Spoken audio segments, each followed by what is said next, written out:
Welcome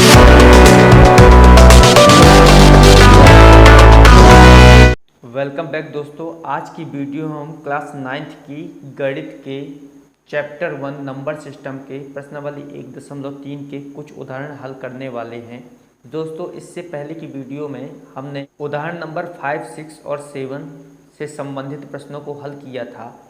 आज हम इस वीडियो में उदाहरण नंबर 8, 9, 10 और प्रश्नावली 1.3 के प्रश्न 1 और प्रश्न 2 को हल करेंगे। तो चलिए तो स्टार्ट करते हैं आज के इस सेशन को।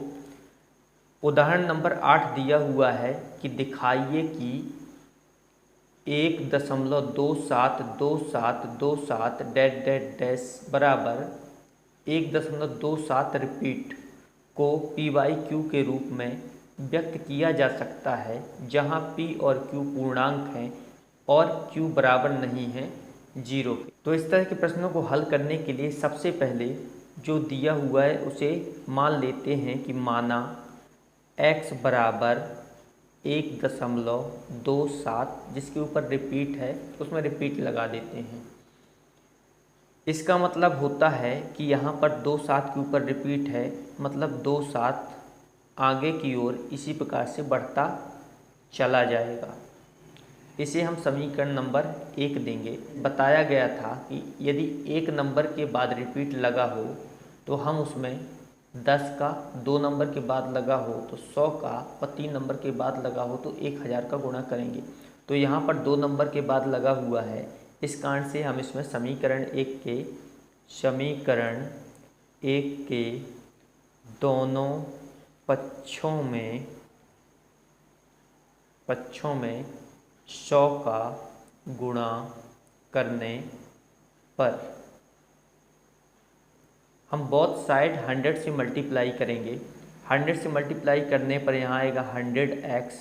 इधर यदि 100 से मल्टीप्लाई करते हैं तो 0.2 नंबर पीछे पहुँच जाएगा, मतलब 127.27। और यहाँ पर भी कुछ नंबर्स हैं, लास्ट में 100 के डबल 0 आएंगे, इसका मतलब ये बढ़ता चला जा रहा है और लास्ट में आएंगे, मतलब इसे हम 27 और 27 लिख सकते हैं। समीकरण 2 नाम इसे देंगे। समीकरण 2 से 1 को घटाने पर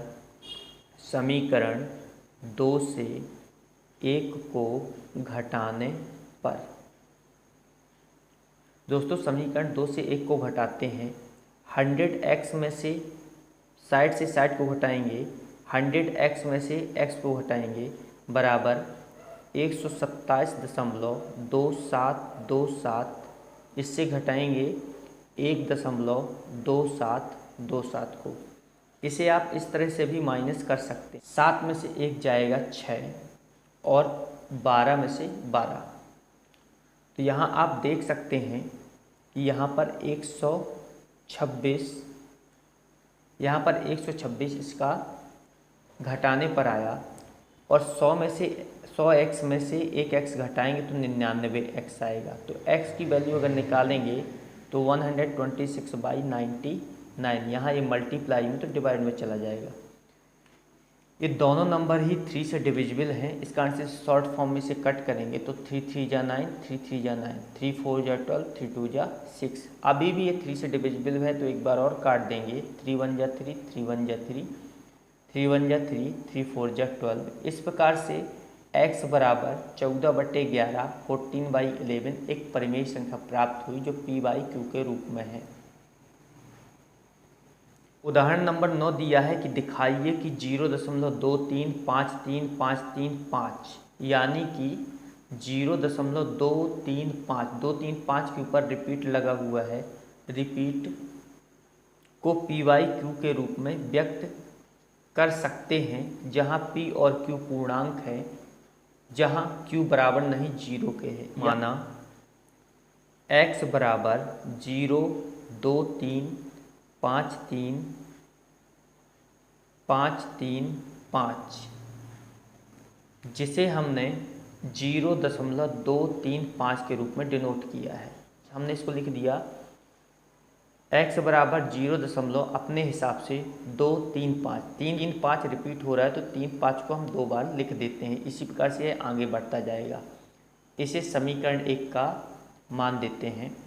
अब दोनों पक्षों में कितने नंबर्स बाद दशमलव लगा है? 3 नंबर्स बाद, मतलब इसमें 1000 का हम गुणा करेंगे। दोनों पक्षों में 1000 का गुणा करने पर 1000 का गुणा x के साथ करेंगे तो 1000x आएगा इक्वल, इसमें अगर 1000 का गुणा करते हैं तो 3 जीरो हैं, यानी कि यह दशमलव 3 नंबर पीछे पहुंच जाएगा। तो इसको हम लिख सकते हैं 235.35। और इसी तरह से हमने यहाँ पर 1 2 3 4 5 नंबर लिए हैं, तो 5 नंबर के रूप में इसे हम ऐसे लिख सकते हैं 35 35 35 3। और समीकरण 2 इसे नाम देंगे, आप चाहें तो इसे 2 नंबर तक ही डिनोट कर सकते हैं, इसे 2 नंबर तक ही डिनोट कर सकते हैं या 3 नंबर तक डिनोट कर सकते हैं, कोई ज़रूरी नहीं है। तो मैं 3 नंबर तक इसे डिनोट कर रहा हूँ और इसी को सॉल्व करूँगा ताकि आगे सॉल्व करने में कोई परेशानी न जाए। समीकरण 2 से समीकरण 1 को घटाने पर मतलब 1000x से 1x घटेगा और साथ में यहाँ भी 235.353 से घटाएंगे 0.235। जैसा कि मैंने कहा कि आप 3 नंबर ले लीजिए, 3 नंबर इसके ले लीजिए दशमलव के बाद, फिर घटाइए। तो जैसे घटाएंगे 235.353 और इससे घटाया हमने 0.235, यानी कि 13 में से 5 गए 8, यहाँ पर 4 बचेगा, 4 में से 3 गए 1 और 3 में से 2 माइनस होगा तो 1 आएगा। 5 में से 0 माइनस हुआ 5 आया और बाकी 3 और 2। यहाँ पर घटाने पर आया 235.118 और यहाँ पर घटाएंगे 1000x में से 1x तो 999x इसका मान आया। तो x का मान आ जाएगा 235.118 बटे 999। इसे और भी सरल तरीके से अगर आप दशमलव को हटाना चाहते हैं, दशमलव के बाद जितनी संख्याएं हों उतने जीरो नीचे उतार सकते हैं। तो 235/118 बटे 999, साथ में कितने जीरो? 1 2 3 जीरो, दशमलव के बाद 3 नंबर हैं मतलब 3 जीरो। यह एक परिमेय संख्या है।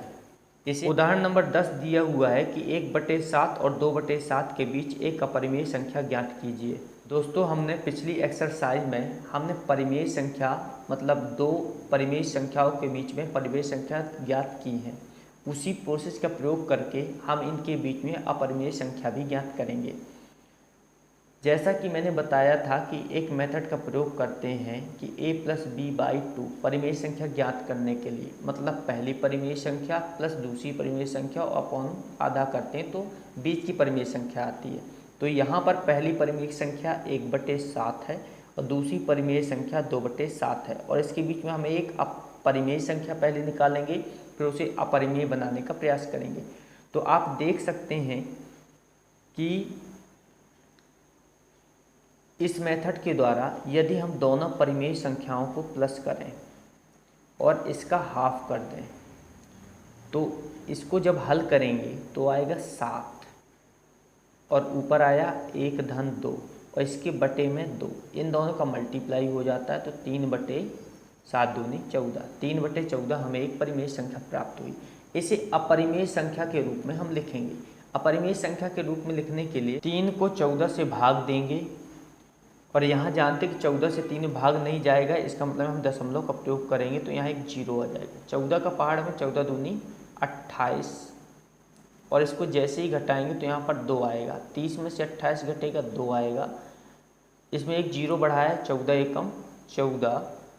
इसी प्रकार से इसको जब घटाएंगे तो यहाँ पर आ जाएगा 6, मतलब 60 बना। 14×4=56 घटाएंगे तो 4 आएगा, 0 आया।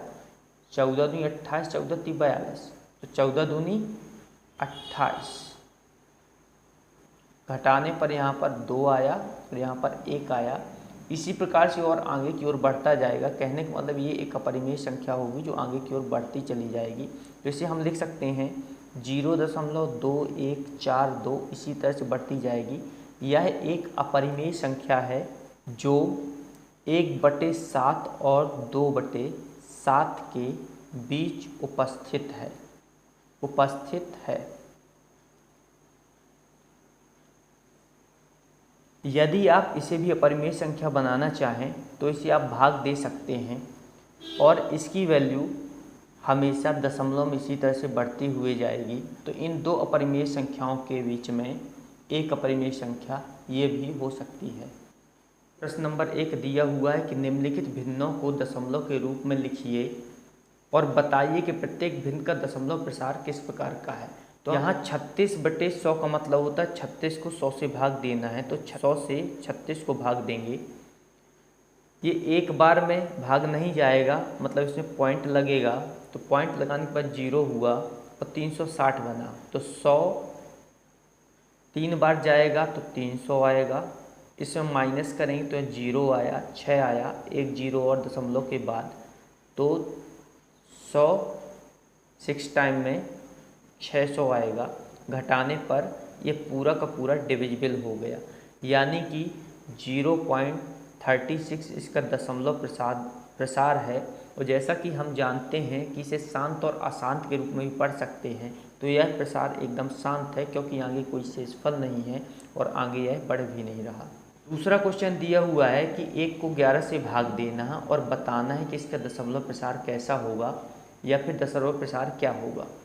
तो 1 को 11 से जब भाग देंगे, 11 से 1 में भाग नहीं जाएगा, यानी कि हम दशमलव का प्रयोग करेंगे, तो एक 0 का प्रयोग हमने यहाँ पर किया। यदि 11 का भाग अभी भी नहीं जा रहा तो जब दूसरी प्रोसेस करेंगे तो 11 का पहाड़ा पढ़ेंगे। 11 एकम 11 एक बार में ज़्यादा होता है, यानी हम इसे 0 बार पढ़ लेते हैं। तो 11 0 बार पढ़ने पर 0 हो जाएगा, तो 11 का 0 बार पढ़ने पर 0 आएगा, घटाएंगे तो 0 आएगा। अब एक नंबर हम बढ़ा सकते हैं, मतलब एक 0 हम आगे बढ़ा सकते हैं। तो ये जब जाएगा तो 11 9 99।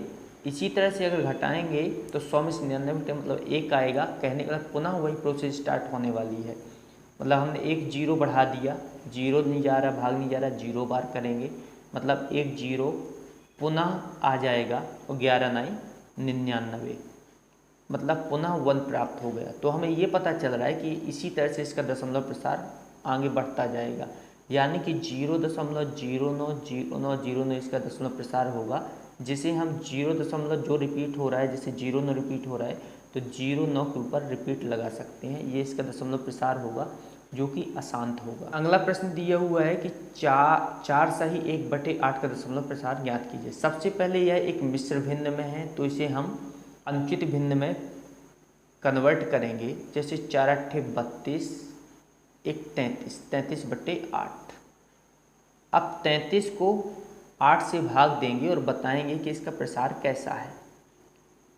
तो 33 को 8 से भाग देने पर 4 बार 8 चौको 32, घटाएंगे 32 में 33 में 32 को घटाने पर 1 आता है, मतलब दशमलव जब लगेगा तो यहाँ आएगा 0, तो 4 तो मतलब 2 0 बढ़ाया तो 8 दूनी 16। इसी तरह से यहाँ आएगा 4, 8 पंचे 40, घटाने पर हमारे पास शेषफल 0 होगा, यानी कि इसका दशमलव प्रसार 4.225 के रूप का था और जो कि एक शांत दशमलव होगा। अगला प्रश्न है 3 को 13 से भाग देना है और बताना है कि इसका दशमलव प्रसार क्या है। तो 3 को 13 से भाग देंगे, 3 में 13 से एक बार में भाग नहीं जाएगा, इसलिए हमने यहाँ दशमलव लगाया, एक 0 बढ़ गया। 13 दूनी 26, 2 बार में 26 आया, माइनस करेंगे तो 10 में से 6 गए 4 और 2 में से 2 गए कुछ नहीं, यानी कि आगे एक 0 बढ़ा सकते हैं। तो 13 × 39, 3 बार में 39 आया, घटाने पर 1 बचेगा और एक 0 बढ़ाएंगे तो भाग नहीं जा रहा है, मतलब 13 से नहीं जा रहा, तो 13 का भी पहाड़ा हम 0 बार पढ़ेंगे ताकि एक स्टेप और आगे बढ़ जाएं और इसे 100 बना सकें। 13 का पहाड़ा 7 बार पढ़ेंगे, 13 × 7 = 91 आएगा और घटाएंगे तो 100 में से 91 घटता है तो 9 आता है और यहाँ पर बनेगा 90। एक जीरो बढ़ाएंगे दशमलव का। 13 छंग 78, घटाएंगे 10 में से 8 को घटाएंगे तो 2 आएगा, 8 में से 7 गए तो 1 आया, अंक उतारा 0, मतलब दशमलव है तो 0 बढ़ जाएगा और 13 नामा 117, घटाने पर हमारा 3 आ गया, 3 आ गया और 3 पुनः यहाँ से स्टार्ट हो जाएगा क्योंकि हमने 3 को 13 से भाग दिया था, यानी कि ये शेषफल इतना आने के बाद पुनः यही प्रोसेस पुनः एक बार स्टार्ट हो जाएगी, यहाँ से लेकर यहाँ तक की प्रोसेस। तो इसे हम लिख सकते हैं रिपीट, यानी कि आगे की ओर पुनः इसी प्रकार से बढ़ेगा। तो 0.230769 ये पूरी संख्या रिपीटेड है जो एक अशांत दशमलव होगा। 5वां प्रश्न दिया हुआ है कि 2 को 11 से भाग देना है और इसका दशमलव प्रशांत बताना है कि कितना आएगा। मतलब 2 को हम 11 से भाग देंगे, दशमलव लगाएंगे 0 बढ़ेगा, एक बार जाएगा 11 एकम 11, घटाने पर 9 आएगा, 11 9 20, मतलब 20 में से 11 को हटाएंगे 9 आएगा और एक 0 बढ़ेगा दशमलव का। 11 8 88, 90 को 88 को घटाएंगे तो 2 आएगा और पुनः यह प्रोसेस पुनः इसी प्रकार से स्टार्ट होने वाली, यानी कि 18 पुनः रिपीट होगा। जैसे करके देख लेते हैं तो 11 एकम 11 और पुनः यहाँ पर आ रहा है 9 90 और 11 8 88, इसी प्रकार से हल होता जाएगा, पुनः 2 आ गया। इसका मतलब ये बढ़ता चला जाएगा और यही प्रोसेस पुनः इसी प्रकार से होने वाली है। तो हम इसे इसका दशमलव प्रसार 0, ये 18 बढ़ रहा है, मतलब 18 इस तरह से बढ़ता जाएगा और जो बढ़ रहा है उसके ऊपर रिपीट लगा देंगे, यही इसका दशमलव प्रसार होगा जो कि अशांत होगा। अगला प्रश्न दिया है 329 को 400 से भाग देना है और बताना है कि इसका दशमलव प्रसार कैसा है और किस प्रकार से हम इसका प्रसार कर सकते हैं। तो 329 को 400 से भाग देंगे, 400 ज़्यादा है 329 से, यानी कि यहाँ दशमलव का प्रयोग करेंगे तो एक 0 बढ़ जाएगा। 4 का पहाड़ा पढ़ेंगे 8 बार क्योंकि 4 अट्ठे 32, 4 अट्ठे 32 मतलब 3200 आएगा, घटाने पर 90 आया और एक 0 बढ़ेगा दशमलव का तो 4 दूनी 8, 800 यहाँ आएगा, मतलब यहाँ आया 1 और एक 0 बढ़ेगा दशमलव का, 4 दूनी 8, 800 1000 में 800 माइनस होगा 200 बचेगा, एक 0 बढ़ेगा दशमलव का तो 4 पंचे 20। इस प्रकार से यह पूरा का पूरा शेषफल 0 हो गया, यानी कि इसका दशमलव प्रसार शांत है। प्रश्नावली 1.3 का प्रश्न नंबर 2 दिया हुआ कि आप जानते हैं कि 1/7 बराबर 0.142857 है। वास्तव में लंबा भाग दिए बिना क्या आप यह बता सकते हैं कि 2/7, 3/7, 4/7, 5/7, 6/7 के दशमलव प्रसार क्या है? यदि हाँ तो कैसे? मतलब यहाँ पर दिया हुआ है कि 0.142857 1/7 का दशमलव प्रसार है। एक बार हम यहाँ पर इस सम संख्या मतलब 2 का प्रसार करेंगे ताकि हम इसे भी समझ सकें और इसे भी समझ सकें। तो 2/7 का जब हम प्रसार करेंगे दशमलव प्रसार किस प्रकार से होगा, तो 2 को भाग देना है 7 से, भाग नहीं जाएगा मतलब पॉइंट बढ़ेगा तो 7 दूनी 14, यहाँ आएगा 6, एक 0 बढ़ेगा 7 अट्ठे 56, यहाँ बचेगा 4, 7 पन्ना 35, यहाँ बचेगा 5, 7 सत्ते 49, यहाँ बचेगा 1, 7 एकम 7 और यहाँ बचेगा 3, 7 चौको 28, यहाँ बचेगा 2। पुनः वह स्टार्ट होने वाली वही प्रक्रिया है क्योंकि यहाँ पर 2 से स्टार्ट हुआ 2 पर समाप्त हुआ, मतलब इसी तरह से बढ़ता जाएगा। इसका दशमलव प्रसार होगा 0.28714, 2855714। तो इसका दशमलव प्रसार हुआ 2855714। इसके द्वारा हम समझ सकते हैं कि जब विषम संख्या मतलब 1/7 का दशमलव प्रसार 0.142857 है, 3/7 का दशमलव प्रसार 1 को छोड़ करके इधर से स्टार्ट होगा, क्योंकि इसको छोड़ करके यहाँ से स्टार्ट हुआ है, और ये स्टार्ट होगा 1 को छोड़ करके यहाँ से, क्योंकि ये क्या है 0.42857 और 1 चला जाएगा पीछे, यह इसका दशमलव प्रसार हुआ। जिस प्रकार से इसका दशमलव प्रसार हुआ है तो इस पर भी समझेंगे। यहाँ पर देखिए 14 को छोड़कर 28 आया था, यानी कि 28 से स्टार्ट हुआ है, तो ये इसको छोड़ने वाला है और पुनः किससे स्टार्ट होने वाला है 5-7 स्टार्ट होने वाला है 28 को छोड़ करके। तो 0.571428 इसका दशमलव प्रसार होगा। और 5/7 एक विषम संख्या है, जिस तरह से इसका स्टार्ट हुआ है उस प्रकार से इसको भी हम समझ सकते हैं। इसको छोड़ करके 7-1 से स्टार्ट होगा, तो 0.71428 और 5 इसका हुआ। और 6/7 4/7 की तरह ही ये भी आगे की ओर बढ़ेगा, यानी कि 42 को छोड़ करके ये स्टार्ट होगा 0.825714 इस तरह से हम बिना ही, हमें एक बार ये प्रोसेस करनी पड़ेगी इसको समझने के लिए, और इस प्रकार से हम बिना ही किसी प्रकार की लंबी विभाजन प्रक्रिया किए बिना इसे हम बता सकते हैं कि इसका दशमलव प्रसार किस प्रकार से लिखा जा सकता है। आई होप आज का सेशन आपको बहुत अच्छी तरह से समझ में आया होगा। अगले सेशन में हम इसके आगे के प्रश्नों को हल करेंगे।